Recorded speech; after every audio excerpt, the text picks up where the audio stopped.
What's up, everybody? Welcome to another show, NBA show from SBR, SBR NBA show, Jen with J Money, all that, my guys. What's up, my guy Jordan Sharp? It's my guy Junior Browne. We're here to break down these NBA games, man. Thursday slate. First, we're gonna recap Wednesday slate. My guys, Junior, how was your day yesterday? Everything good with you? Could be better. Can you guys hear me, by the way? Yeah, man. Sorry, my mic was on the ground. Yeah, it could be better. I went 1-1-1. I'm actually kind of pissed off at myself for not really going hard with the Hawks. I could see that the Suns are going to lay down yesterday. It was such a bad spot for them, especially going into overtime with the Cavs the night before. But whatever, I didn't hit on that, but I hit on one play, lost one, and I pushed on that over 57 with Portland and Cleveland. So, didn't lose any money. Should have made some money. Coulda, woulda, shoulda. Let's get back to work today. I'm interested to see what you guys think about Denver, who keeps just rolling and smacking teams, man. The Knicks, I'm surprised they got rinsed like that, but they didn't come to play. They didn't show up. Jordan, how was your day? Same as the other day. It's just not great. 1-3 on my show picks, 2-3 on my personal plays. The only thing I got right yesterday was Philly first half, but none of the teams I was banking on to play defense yesterday came to play defensively. Philly gave up way too many points in the first half. The Minnesota and Memphis game was an absolute joke defensively. And then Portland and Cleveland. Portland came to play defensively. Obviously, Cleveland did not, giving up 141 in regulation. So I was talking to Jay about this before the show. It's that time of year. I've kind of reached the point where, I tend to be one that like to bet on games that involve bad teams because I think that sometimes they go overlooked. But at this point in the season, you just don't know what you're going to get from motivation or even just a general caring about a basketball game for any given night for some of these teams at this point. A lot of these teams have checked out. It's vacation time. So I did the personal play I got right is I put a little bit on the over, a very small play on Washington and Milwaukee. And that was one game I actually had right on the over, but all three of my unders lost yesterday. So could have been a lot better. Going to try to keep it a little bit lighter the rest of the season. I told Jay before the show, I'm ready for the play-in tournament to start, to be honest. Yeah, man, let's try to get to it, man. It's a few more games left, obviously in the regular season. You know what I'm saying? Some nice spots.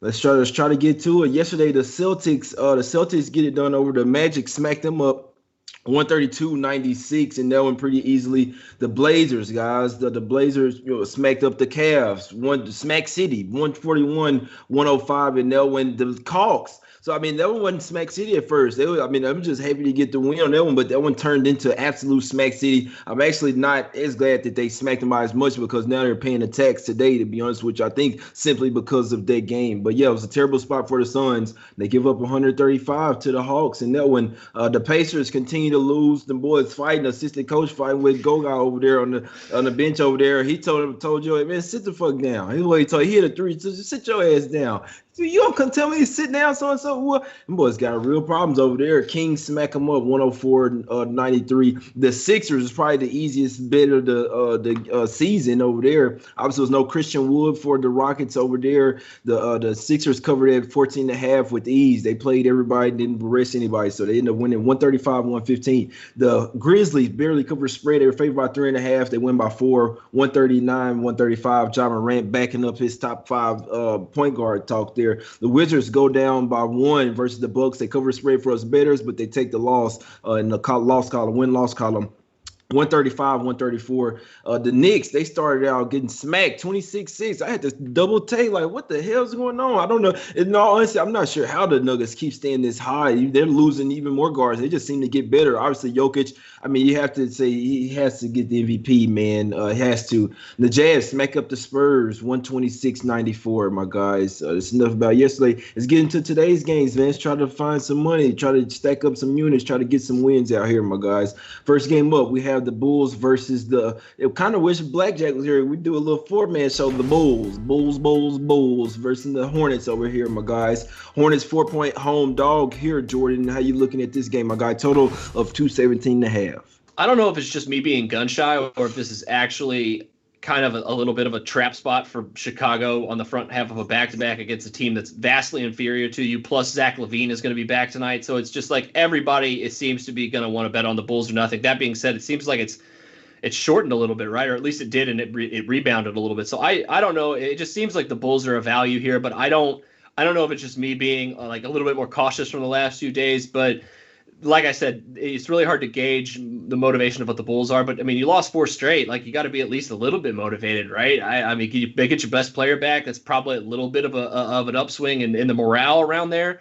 A very good defensive team when healthy and when motivated against a team that is missing 2 starters, I think, right? So heavy lean to the Bulls, but I know the Hornets are getting back at least Washington tonight, still without Bridges, obviously Hayward and Devontae Graham probably out as well. So a lean Bulls. I don't know if I'm going to get there though. Interested to see what you guys have to think though.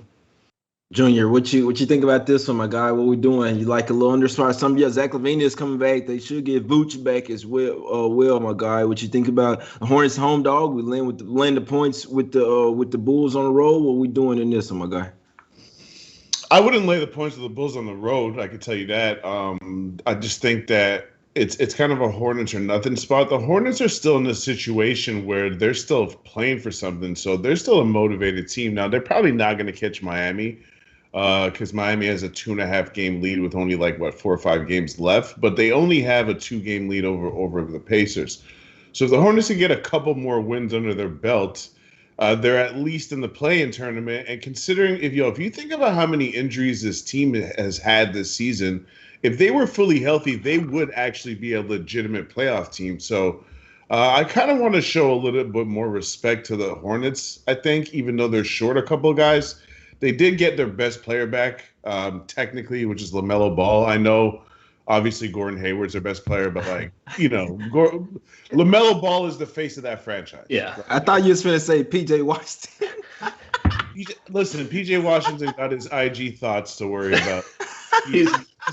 He's way too busy, so to worry about basketball. But yeah, no, I think that this line is a little bit disrespectful to the Hornets.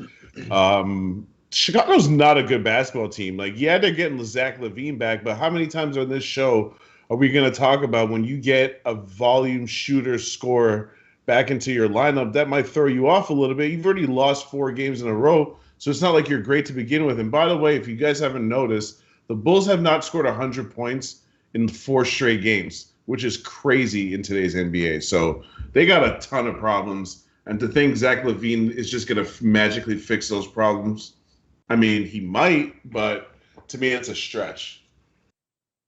Gotcha. Yeah, no, I can understand that. I can make a case for both sides. If I had to play this game, it'd still be Bulls or nothing. I do think that, the Hornets are in the playoffs right now. Bulls on the outside looking in. So these last few games, it is in theory, I would say that they have more to play for in this particular game than coming off 4 straight losses. They are getting LaVine back. I do agree with Junior there. Sometimes the superstar comes back and then it kind of messes things up. But when you already been playing bad, you really need him. It's kind of different. You see what I'm saying? He could propel them to a different level. So that's why you see the line open up at 2.5. With them, we already knew he's gonna come in. Money's taking that up to 4. So money's been pounding the Bulls pretty much all morning, my guys. It's the only way I could look in this game. Bulls or nothing, my guys. Let's get to the next one. We got the Nets versus the Mavs. Really good game, man. To talk about losing games in a row. The Nets have lost, 3 games in a row. I think some primetime games as well. It's another TNT game, man. You never know what you're going to get with them TNT games, my guys. Jordan, we got the Nets laying 3.5 on the road here versus the Mavs squad. My God, what you like here? If I bet on this game, it would probably be the under. 235, 234 kind of seems like a lot, considering that you have one side where Dallas is playing at home, they're in a motivated spot, so they're probably going to bring their defense tonight. If they don't, they're going to be in trouble because the Nets are going to hang 135 on them if they don't. So they're definitely going to lose. If they don't bring their defense. They have no choice but to bring defense tonight. So with the Mavs playing ample defense without Kristaps Porzingis, and obviously the Nets still not completely healthy, I would probably think that if Dallas can force the Nets to play down into their style of pace, this would be an under spot. I would probably maybe look at it more in the first half potentially, but Brooklyn's been so efficient first half offensively this year that even on the road against an undersized kind of Mavs team, whereas Brooklyn, definitely not undersized at that department. They're getting extra shots on the offensive end, and Dallas can't clear the boards. They're in huge trouble tonight. So if they can accomplish, though, playing defense and rebounding at least to a good enough clip, I do think they could cover this one, but I would probably more just want to lean towards the under because I do think if Dallas covers, absolutely an under spot. If it's an over spot, the Nets are going to win this by double figures. So lean under. Haven't gotten there yet on these two teams. I like the look by Jordan. I like, excuse me. I like the breakdown. If it's either go Mavs and under or Nets and Nets and over, I can dig that. Junior, what you liking? How you liking this game? Which one you think will correlate? Okay. Yeah, I don't like that I'm going directly against Jordan, but I guess it's not an official player list, so I'm technically not. But I'm on the over 234. The first half spread in this game, as Jordan mentioned, because Brooklyn's such a good first half team, is 119, which is I think is really high. But I'm on the over 234.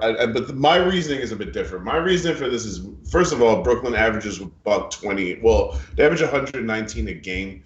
So getting to 120 for them is just regularly scheduled programming, right?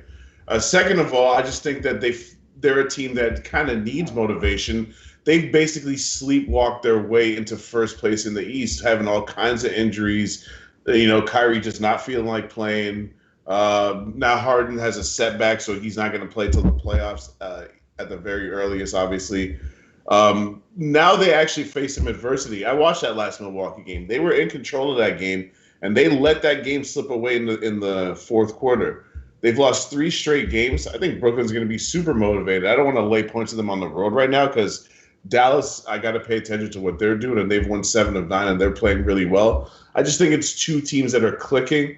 One of these teams does not play any defense whatsoever in Brooklyn. They can also score at will. So even though I do take what Jordan said into account that Dallas could bring their defense, I still think Brooklyn on a bad day scoring like 120 points. So for that reason, I'm on the over 234 because I think that number's a little bit short. Got you. Yeah, y'all know damn well I ain't messing with no total in this one. If I had to, but I don't like the fact of the Ronda Kyrie. I don't like that. It is a revenge spot for the Nets here, to be honest with you. They're off 3 straight losses, some national TV losses as well. Another national TV game. You do have Steve Nash coming back to Dallas and DeAndre Jordan as well. All this, not to mention Jordan bum ass, but Nash. They're gonna want this game. I do know that. So if I had to play it, it would be Nets minus 3.5. And I'm like, yeah, I know I'm a Mavs homer, but I'd be taking the Nets here. That's just me. I might get there with the Nets, my guys. Last game we had Cleveland. We had Cleveland in that game. I think we had Porzingis as well. And obviously it was just Harden. It was no KD or Kyrie here. So you never know what you're gonna get from Francine here. Kyrie, it's like you never know his leg's gonna go. The last game did look pretty fishy. They were up 6 points, and then you let them go on a 22-1 run. It's like, oh, what happened in that timeout? But I'm just saying. So I could see the Nets bouncing back here off 3 straight losses, my guys. I'm pretty close to taking Nets minus 3.5. It's on the short list. I must say, next game up, Wiz Kids, the Wizards versus the Raptors, my guys. Wizards versus Raps. This line was at 3, up to 3 for the Raptors, down to 2.5 here. It's a back-to-back for the Wizards coming off the tough game last night in Milwaukee. So actually, they're not going from Milwaukee up there to Toronto, going from Milwaukee to Tampa Bay, Junior. What you think? You think that the Raptors still trying to catch that playing seat, or you think they're done, or what we thinking, my guy? Just don't trash them. We can't trash anybody because then that's when they're going to cash. I'm just confused. I'm confused about the Raptors laying points. It's confusing to me. I don't know. I'm just confused by that. Wizards money line then. What are we doing? I'm pretty close to making it official. I got to think about it a little bit more. I want to see what their record is in that spot, but they're the better team right now. How can you convince me? I know that the Raptors are in the better spot, but I look at it like this. I trust Van Vliet and Kyle Lowry against anybody just because those guys do the one thing that we talk about no matter what. They play hard every time they're on the court. You're never going to look at Kyle Lowry or Van Vliet and be like, yo, them guys took the night off. They weren't playing hard. But against Beal and Westbrook, they're kind of small for them too because guess what? Beal and Westbrook play hard every single time they play, right? So if the Wizards are the better team, and to me they kind of have the advantage in the backcourt in this specific matchup, I don't know, man. I just think I like the Wizards money line here, to be honest with you. There's nothing about the Raptors that I like right now. I don't know who is laying points for the Raptors, But you gotta share whatever information you got that I don't. That's gonna make you invest in that move because I'm not doing that. So it's basically Wizards money line or nothing for me. Before the end of the show, I'm probably gonna make that official. Yeah, the Wizards hot, man. I'd be looking at Wizards plus 2.5. It's crazy because I like the road teams. It's like 4 road teams that I like today. I'd be looking towards the road teams. This is one of them. And as ass as the Pacers have been, they probably play their way even out of the play-in tournament. The Wizards can move up into 9. If they win today and Pacers lose, they'll move up. You know what I'm saying? Hey, if the Hornets lose something, the Wizards not too far off from moving into possibly even the 8 seed. So it's probably obviously it's all going to be 7 through 10 is going to be the play-in tournament, but the Wizards are hot right now. Like I say, they've been covering spreads. They play hard. It's kind of a tough trip for them, but it's the only way I could look for them. Raptors first game back at the house off a 4-game road trip for them, Jordan. So they have the rest advantage, but what they've been doing over there the day off. You dig what I'm saying? Do they still care, Jordan? Because it seemed like they 1-3 on their road trip, but they was playing hard. It's a weird team, Jordan, must say. Yeah, I'm scared of this spread. I would definitely lean towards the Wizards just because, like you said, the motivation factor for the Raptors kind of up in the air. But this is kind of like their last stand opportunity because of the fact that Washington's the team directly above them in 10th and Toronto's sitting there 3 games back. Like, if they lose this game, it's basically over for them, right? Like, they're done. Yeah. They're going to be 4 games out of the play-in tournament. There's no way you make that up with only a week and a half left. Essentially, they'd be not mathematically eliminated, but pretty much mathematically eliminated, down to about maybe a 5 to 8% chance or so to make the playoffs, if that. So, I would say that if I had to pick a side on the spread here, it'd probably be towards the Wizards. But off of back-to-back, it's tough to tell what their legs are going to look like, especially against a Toronto team that, like you said, if they are motivated to play tonight, that could look a little differently from the Wizards team we've come to be winning a lot of money on here, but. I mean, at least some people have been. I don't know if I've been. I should have taken them last night. I was thinking about it. I know that was one of my leans on yesterday's show. That being said, Washington's like 11-5 cashing the over on the second night of a back-to-back.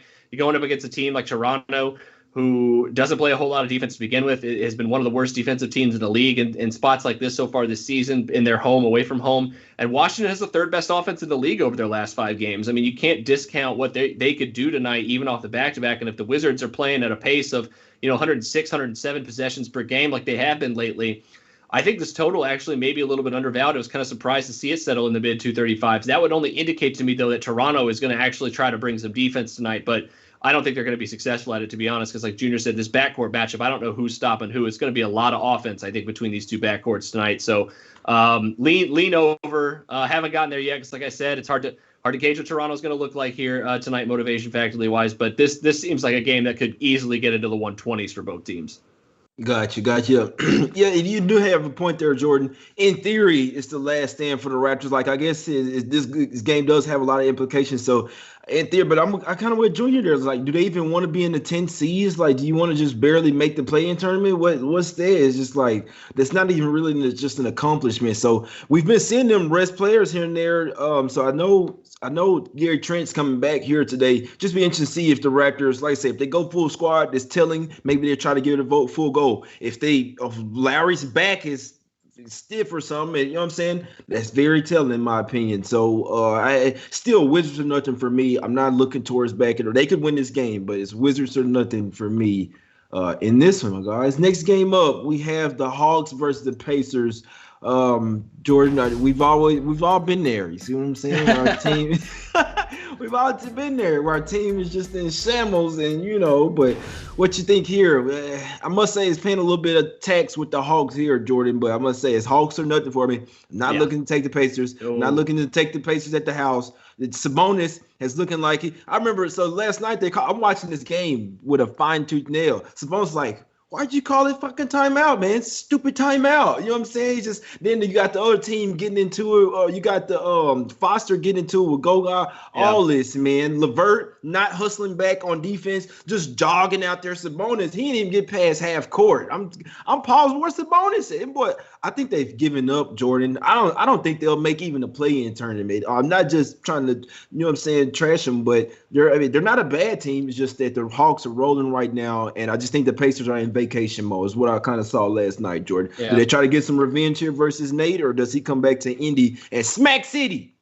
I'd be really I need to know if the Hawks are going to play everybody first of all, because they have like 3 days off after this game, and I think that they look at Indiana and kind of Nate McMillan is probably looking at Indiana like we could beat these guys without one or two of our guys tonight and give them some extended rest before we get to this doubleheader against Washington coming up next week. Like that would be huge for a Hawks team that's kind of right there in the playoff hunt. I mean, in the playoff picture in the Eastern Conference, kind of huddling around that 4, 5, 6 area, and I kind of don't disagree with them that they could take a night off and still kind of beat this Pacers team with the way they're playing defense. That being said, I think 6 on the road on a back-to-back where they could potentially be resting some guys and try to give them some extended rest before the stretch run of the season, like that kind of scares me off of the Hawks here. But you're right, it's absolutely Hawks or nothing. This Pacers team has never been more of a joke in franchise history, except for when they were like in the ABA trying to raise money to get into the NBA, like back in the 70s. Like I can't think of a time where other than like maybe some Kings teams in the past where they've been the brunt of jokes of the entire league. But you're right, man. It's completely dysfunctional right now. So if you're betting on the Pacers, please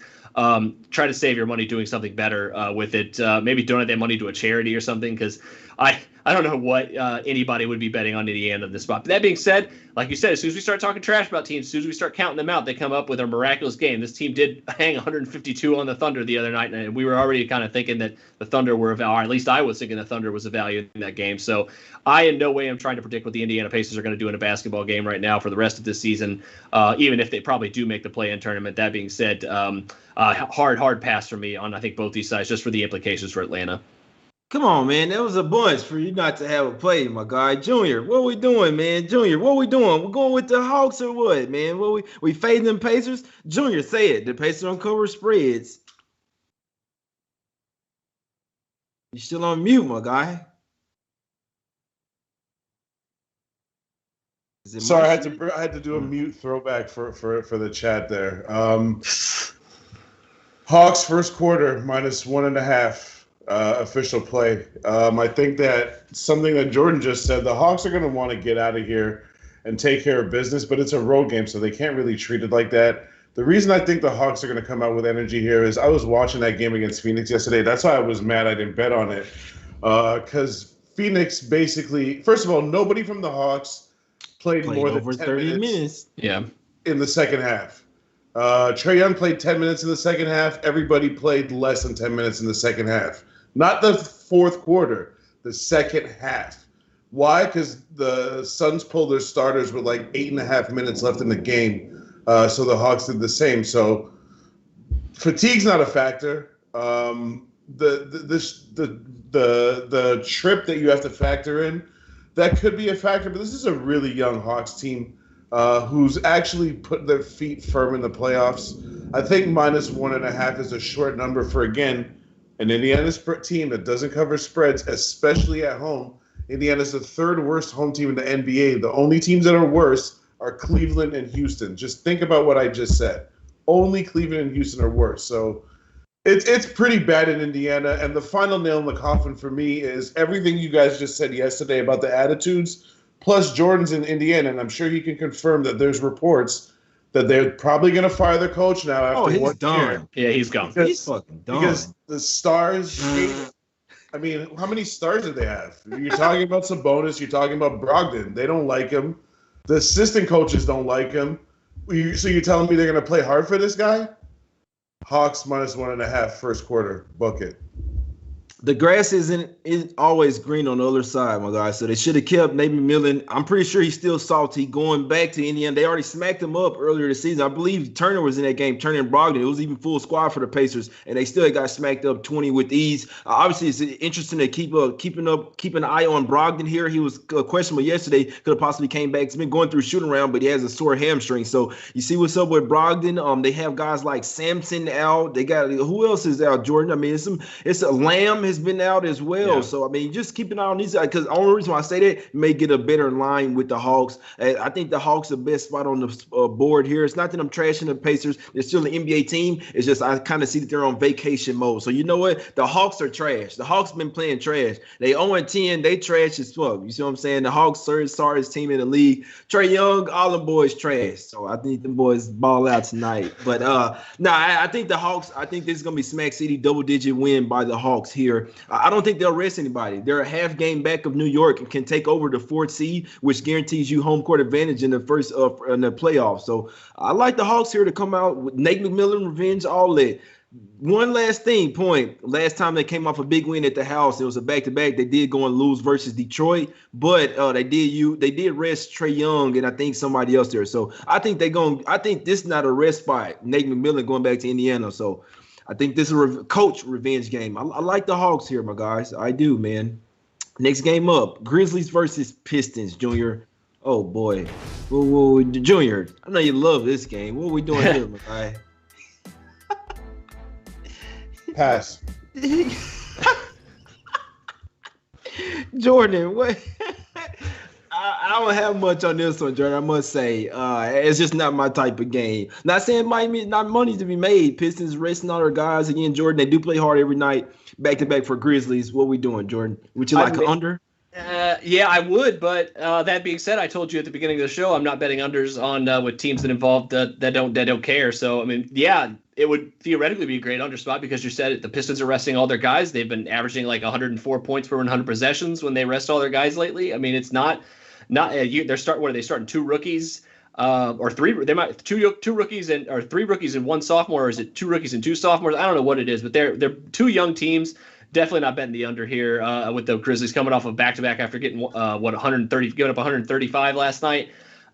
Can't bet the under here. It would be over or nothing for me. I think definitely not laying that many points on a team that's tired. But yeah, it's going to end up being pass for me. I think as well. Just can't really find the value in any number of this game. Gotcha. Yeah.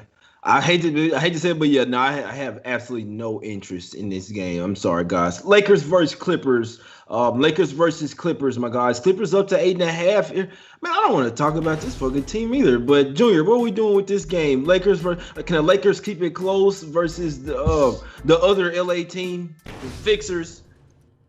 Yeah, listen, I can't bet on this game until I know who's playing. I know that I always say that with the Clippers, and I've kind of been taking risks by making plays early with them.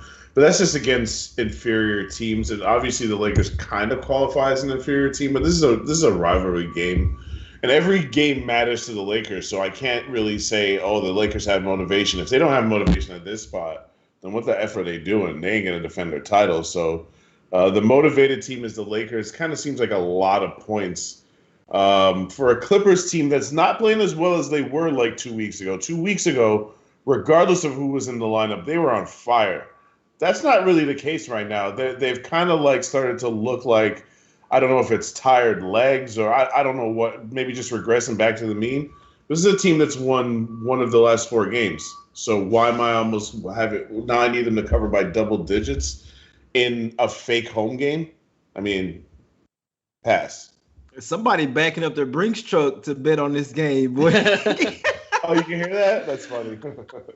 Nah, man. So it's Jordan, what you think about this game, man? Little totals.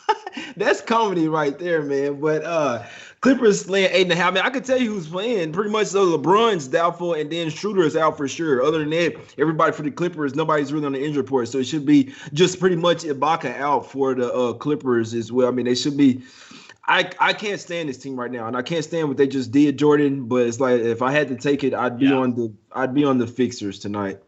I would say that the under, I think, is a better play than the spread on this side of the thing. It's my only official for the day. I got it at 212.5. It's down to 211. The first half also, I think, has some value. I may need to make that one official as well. It actually may be just as good as the full game because, like you said, we don't know if the Clippers, are going to rest anybody, and B, we already know without LeBron and Schroeder, the Lakers are going to be down several pieces offensively and haven't looked that good offensively to begin with here lately, even with AD back. So you got two teams, both teams could potentially be under 100 points tonight. I think that if this is the rivalry game that it's being billed as, which I agree with you guys, I think I'm a little skeptical of that, but at the same time, it is. The Lakers are the second best home defense in the league. The Clippers have top 10 home defense, and neither offenses have been looking good lately. So, I mean, I think it's a recipe for the under if indeed that this is a playoff style game. But that being said, if you got guys like that are locked in, that could also mean more points too. So it kind of scares me a little bit. But that being said, I trust the Clippers defense in this spot with no LeBron and no Schroeder to kind of clamp down, assuming they play everybody. And even if they don't, I think they still have there's still going to be value on the under. Obviously, the Clippers have cashed the under in I think 9 of their last 10, 6 straight. You got the Lakers have cashed the under in 3 of their last 4, and also these two teams in divisional games have been money makers as well. 13-8 combined cashing the under against specific opponents. So I think the number I got was pretty good. I think that it will still. I wouldn't suspect that it's probably going to be moving too much more, but I do see a 1-2-10.5, 1-2-10 on the board. So I think 211 is still a pretty good number on the under. So lone official for the day for me.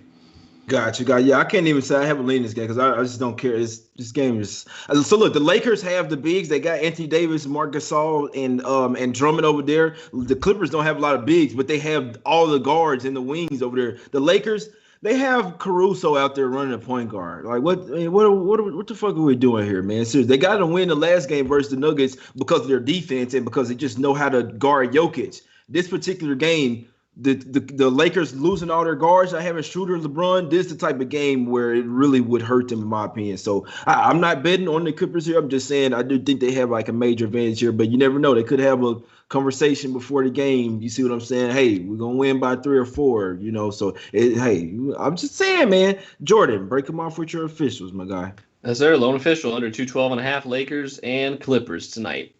My guy. Oh, yeah. So, look, we got no OG tonight. Obviously, no Hachimura. So, go guys, questionable for the Pacers, Jeremy Lamb, Sumner, and Brogdon, all 4 of those. So, if some of those guys go in, the line will probably likely go down for the Pacers. Like Hawks regardless for me, my guys. Junior, what we liking today, man? Yeah, I'm on the Nets Mavs over.